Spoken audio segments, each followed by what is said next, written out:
Hello everyone, welcome to textbook academy. आज हम लोग जानेंगे एनसीईआरटी बुक को कैसे पढ़ें।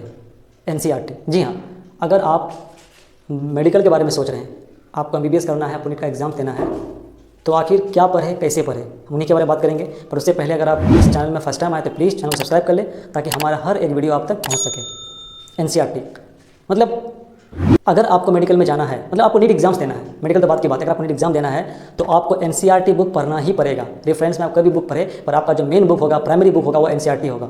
एनसीईआरटी स्पेशली बायो, आप केमिस्ट्री फिजिक्स भी एनसीईआरटी से पढ़ सकते हैं, लेकिन स्पेशली एनसीईआरटी बायो तो आपको पढ़ना ही है, मस्ट। अगर आप एनसीईआरटी का हर एक पेज, हर एक लाइन कवर कर लेते हैं तो आपको रेफरेंस में कोई बुक लेने की कोई ज़रूरत नहीं है।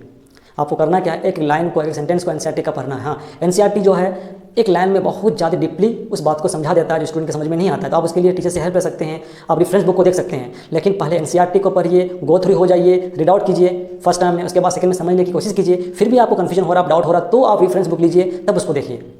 क्या ऐसा ना हो कि रेफरेंस बुक लेके आप परे रह गए और एनसीईआरटी को भूल गए, पता चला कि आप ना यहाँ का रहे ना वहाँ का रहे, आपका सिलेबस जीरो।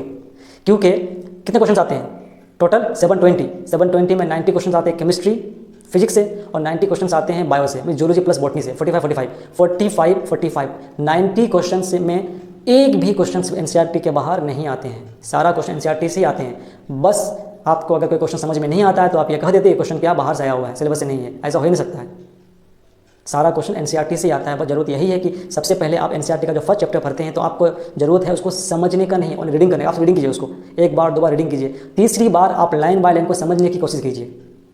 जैसे जैसे आप समझते जाएंगे आपका इंटरेस्ट बढ़ते जाएगा। फाइनली अगर आप एनसीईआरटी को 4 to 5 टाइम्स पढ़ते हैं, कंप्लीट करते हैं और उसके बाद रेफरेंस बुक में जाते हैं तो आपका हर एक क्वेश्चन बनेगा। क्योंकि एनसीईआरटी में कुछ कुछ पोर्शन है जो समझने का है, कुछ कुछ जो चैप्टर्स है वो रटने का है। तो जहाँ आपको लगे रटना तो रटिए, जहाँ लगे समझिए। लेकिन एनसीईआरटी को आपको लेके चलना है। विदाउट एनसीईआरटी आप नीट क्वालिफाई नहीं कर सकते, नीट पास नहीं कर सकते हैं। आज के लिए इतना ही, नेक्स्ट वीडियो में मिलते हैं। जुड़े रहिए। थैंक यू, धन्यवाद।